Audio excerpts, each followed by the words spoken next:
You didn't have to cut me off. Think that I can never know we were nothing. Don't need your love, but you treat me like a stranger, and I feel so loved.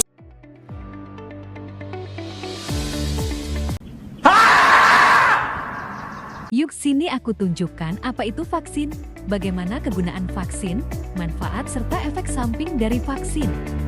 Yang pertama ada pengertian vaksin.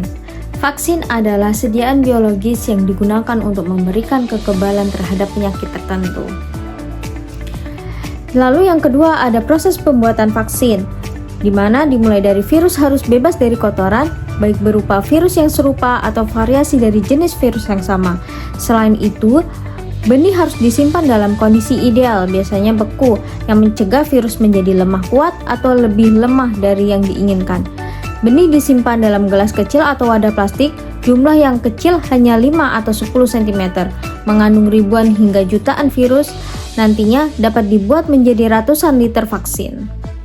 Lalu kemudian ada jenis-jenis vaksin. Yang pertama ada vaksin hidup yang dilemahkan, lalu yang kedua ada vaksin inaktivasi, yang ketiga ada vaksin subunit, yang keempat ada vaksin berbasis asam nukleat, mRNA dan DNA, yang kelima ada vaksin DNA, yang keenam ada vaksin toksin.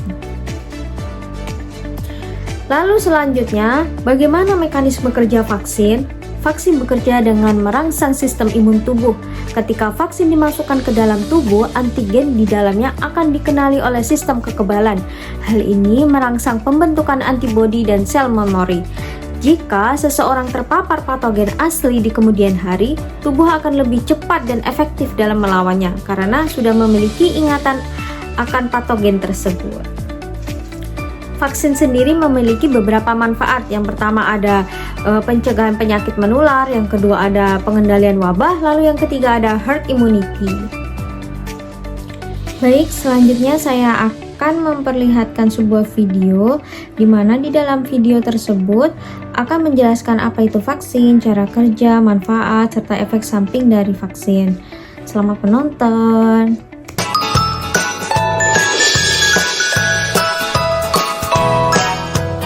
Hai semuanya, kenalkan aku Mona.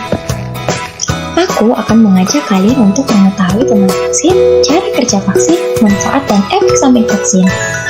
Untuk mengetahui apa itu vaksin dan bagaimana cara kerjanya, kita harus memahami terlebih dahulu bagaimana sel imun dalam tubuh kita merespon infeksi suatu penyakit. Dalam kehidupan sehari-hari, kita sangat mungkin terpapar bakteri atau virus masuk ke dalam tubuh kita.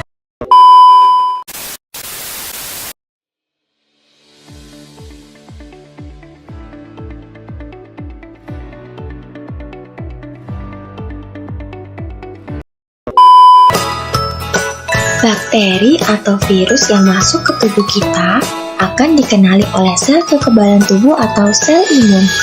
Sel tersebut akan mengenali dan melawan bakteri atau virus. Sel imun akan memicu kerja dari sel imun memori yang juga akan mengenal, melawan bakteri atau virus tersebut, dan memicu terbentuknya antibodi.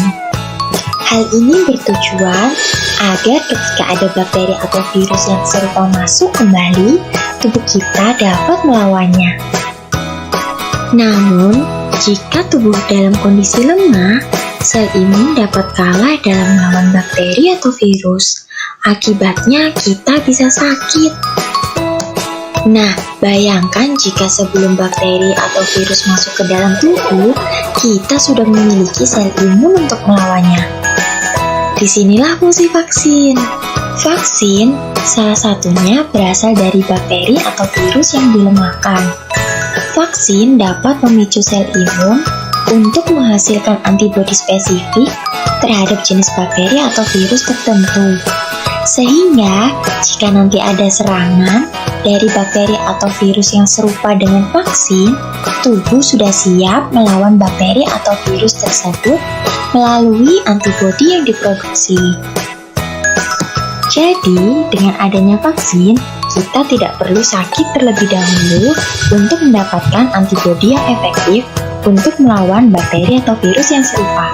Dan jika ada bakteri atau virus serupa masuk dalam tubuh, kita sudah siap melawannya. Selanjutnya, mari kita lihat manfaat dari vaksin. Yang pertama, dengan vaksinasi kita tidak perlu sakit terlebih dahulu untuk mendapatkan kekebalan tubuh, dan vaksinasi tidak menimbulkan penyakit. Yang kedua, vaksin yang beredar di pasaran sudah mendapat izin edar dari Badan POM, sehingga keamanan dan efek sampingnya terjamin. Manfaat yang ketiga adalah mencegah penyebaran bakteri atau virus yang menular. Bayangkan jika kamu sedang berada di sebuah kerumunan dan di sana terdapat seseorang yang terinfeksi bakteri atau virus menular, maka bisa saja kamu akan tertular bakteri atau virus tersebut. Kamu dapat menularkan ke 7, 8, 9, 10, dan masih banyak lagi. Dan jika 10 orang ini pergi ke tempat lain, maka penularan menjadi lebih besar. Nah, sekarang bayangkan jika kondisinya berbeda. Kamu dan beberapa orang di kerumunan tersebut sudah divaksinasi. Hal ini dapat membantu untuk mencegah kamu tertular dari bakteri atau virus tersebut. Dan dalam lingkup yang lebih besar, dapat mencegah penyebaran suatu bakteri atau virus. Beginilah kira-kira prosesnya.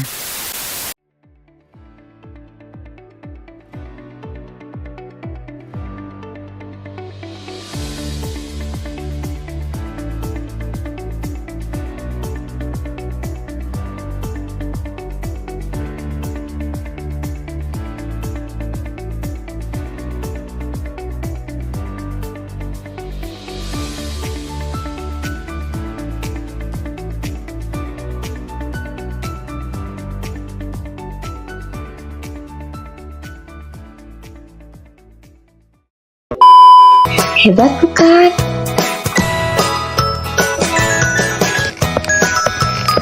Lalu, apakah vaksin 100% aman? Nah, vaksinasi juga memiliki beberapa efek samping yang mungkin muncul dan biasa dikenal dengan istilah KIPI, kejadian ikutan pasca imunisasi. KIPI merupakan semua kejadian medis yang terjadi setelah imunisasi dan diduga berhubungan dengan vaksinasi atau imunisasi.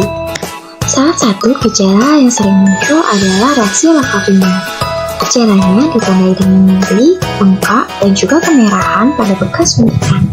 Biasanya akan muncul sekitar kurang dari 48 jam setelah imunisasi. Kalau kamu menemukan gejala seperti ini, langsung kompres dengan air hangat hingga rasa nyeri hilang. Jika rasa nyeri terus muncul, kamu bisa tambahkan dengan minum paracetamol sesuai dengan dosis yang dibutuhkan. Selain reaksi lokal, terkadang juga muncul efek samping lain yang disebut dengan reaksi sistemik.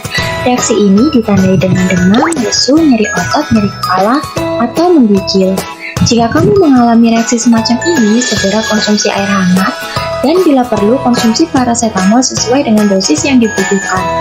Jika kamu tidak kunjung membaik setelah penanganan ringan, atau kamu mengalami reaksi yang lebih parah dari dua reaksi yang sudah disebutkan tadi, segera hubungi fasilitas kesehatan terdekat untuk melakukan kontrol gejala dan pencatatan KIPI lebih lanjut.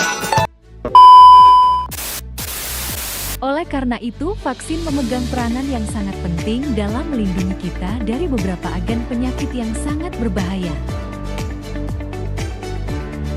Seperti campak, gondongan, rubella, varicella, influenza, polio, hepatitis, difteri, tetanus, pertusis, pneumokokus, zesta, demam kuning, rabies, dan human papillomavirus atau HPV.